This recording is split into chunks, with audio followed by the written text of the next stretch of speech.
لقد کان لکم فی رسول اللہ اسوۃ حسنہ، کہ ہم نے تمہارے لیے بہترین نمونہ بنا کر اس دنیا کے اندر بھیج دیا ہے۔ وہ نمونہ آپ صلی اللہ علیہ وسلم ہے۔ آؤ میں تم کو ایک واقعہ سناتا ہوں، اور میں امید کرتا ہوں انشاءاللہ اہل خرنجہ والوں سے کہ اس واقعے کو سن کر انشاءاللہ آپ حضرات کے دلوں کے اندر نبی کی محبت، اللہ کی محبت آپ حضرات کے دلوں کے اندر اتر جائے گی، اور میں امید کروں گا اس بات کی انشاءاللہ کہ آپ حضرات بڑھ چڑھ کر اپنی مسجد کا تعاون کریں گے، انشاءاللہ اپنی مسجد کی دیکھ بھال کریں گے انشاءاللہ۔ آپ صلی اللہ علیہ وسلم اس دنیا سے رخصت ہو گئے، اس دنیا سے رخصت ہو کر چلے گئے، اور ساری ذمہ داری ابو بکر کے اوپر آ گئی۔ ایک مرتبہ حضرت ابو بکر اپنی لخت جگر، اپنے نور نظر حضرت عائشہ صدیقہ رضی اللہ تعالیٰ عنہ کے دربار میں حاضر ہوئے، اور آ کر عرض کیا، اے میری بیٹی، اے عائشہ، تو جانتی ہے کہ آپ صلی اللہ علیہ وسلم اس دنیا سے چلے گئے، اس دنیا سے پردہ کر کے چلے گئے۔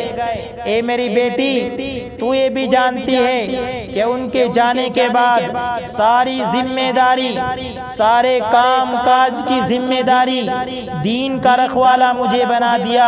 اے میری بیٹی، اے میرے لخت جگر، میں تجھ سے ایک بات پوچھنا چاہتا ہوں، کیا کوئی ایسا عمل ہے اس دنیا میں جو آپ صلی اللہ علیہ وسلم نے کیا ہو اور ابو بکر نے وہ عمل نہ کیا ہو؟ قربان جاؤں ابو بکر کی محبت پر، قربان جاؤں ابو بکر کے دین پر۔ یہ سوال کرتے ہیں کہ آپ صلی اللہ علیہ وسلم نے اس کام کو کیا ہو اور ابو بکر نے اب تک وہ کام نہ کیا ہو۔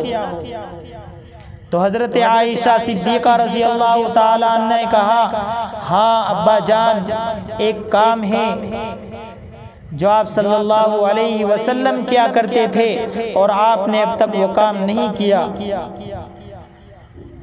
تو ابو بکر نے کہا، اے میری بیٹی، کون سا کام ہے؟ بتلاؤ مجھے، میں وہ کام کرنا چاہتا ہوں اور وہ کام کر کے دکھاؤں گا۔ تو حضرت عائشہ نے کہا، اے ابا جان سنو، آپ صلی اللہ علیہ وسلم ہم سے حلوہ تیار کرواتے، اور حلوہ تیار کروانے کے بعد ایک ڈبے میں پیک کرواتے، اور ڈبے میں پیک کروانے کے بعد اس راستے سے نہ جانے کہاں جایا کرتے تھے، آگے اللہ بہتر جانے۔ تو حضرت ابو بکر نے کہا، اے عائشہ، آج وہ حلوہ تم تیار کرو اور میں بھی اسی راستے سے جاؤں گا۔ حضرت عائشہ رضی اللہ تعالی عنہا نے حلوہ تیار کیا، حلوہ تیار کرنے کے بعد ڈبے میں پیک کیا، ڈبے میں پیک کرنے کے بعد اپنے ابا حضرت ابو بکر صدیق رضی اللہ تعالی عنہ کے سپرد کر دیا۔ حضرت ابو بکر صدیق رضی اللہ تعالی عنہ نے سفر کرنا شروع کر دیا۔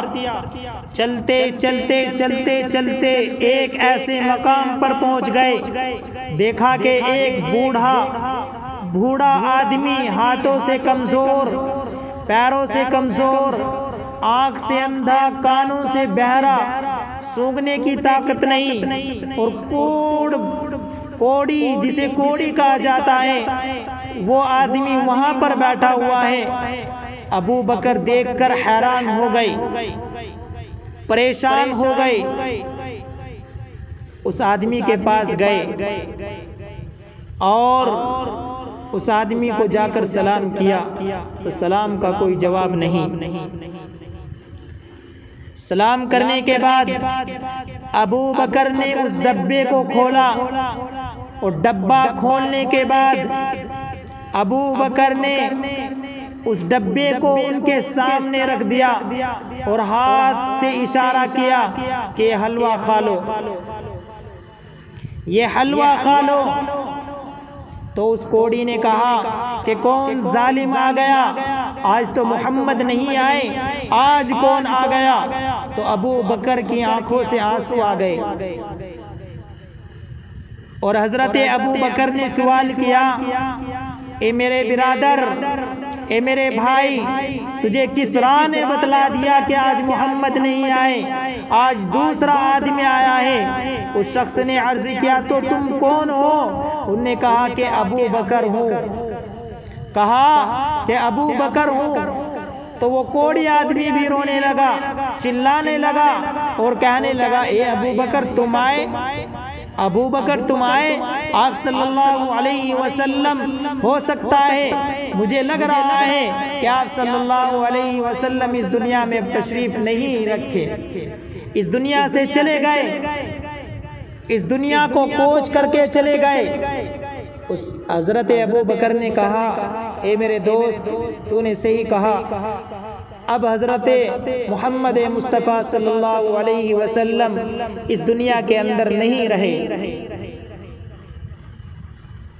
تو اس آدمی نے کہا، اے ابو بکر تم آئے، تمہارے آنے کا میں استقبال کرتا ہوں، لیکن اے ابو بکر جب آپ صلی اللہ علیہ وسلم آتے تو حلوہ جو گرم گرم ہوتا اسے پھونک مار کر کے اپنے ہاتھوں سے آپ صلی اللہ علیہ وسلم مجھے کھلاتے تھے، لیکن میں نے کبھی آپ صلی اللہ علیہ وسلم کو یہ نہیں کہا، اے آپ صلی اللہ علیہ وسلم مجھے کلمہ پڑھا دیجئے، مجھے کلمہ سکھلا دیجئے، لیکن آپ صلی اللہ علیہ وسلم برابر اس عمل کو کیا کرتے تھے۔ اے ابو بکر میں تجھ پر قربان جاؤں آنے پر، میں تیرے آنے پر جان نثار کرتا ہوں اپنی جان کو، لو مجھے کلمہ پڑھا دو۔